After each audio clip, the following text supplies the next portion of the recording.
And that's how I could get out of Iran, because if I hadn't, I would have definitely been executed.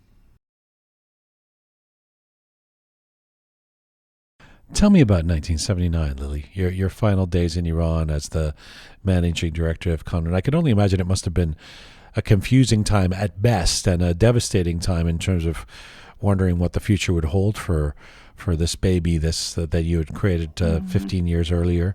Tell me about that period. Well, when you're so close to the source of power, you really don't realize how close you are to be done.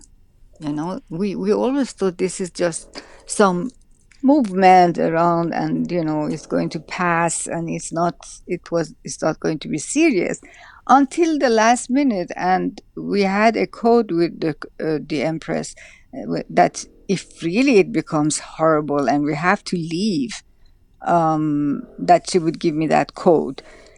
And then, one night at 11 o'clock, she called and she gave me the code, and I knew we had to leave. So I had 4 children of my own. At that time, I wasn't thinking of what is going to happen to Kanoon. I was thinking of saving my life and my kids' life. Right.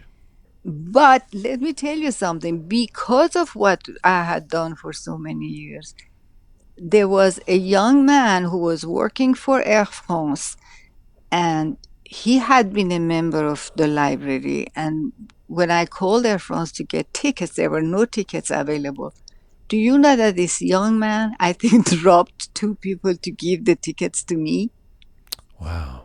And that's how I could get out of Iran, because if I hadn't, I would have definitely been executed. Because the next day I left, they had invaded my house and taken over. Wow. Yes, that young man saved our life by giving me tickets.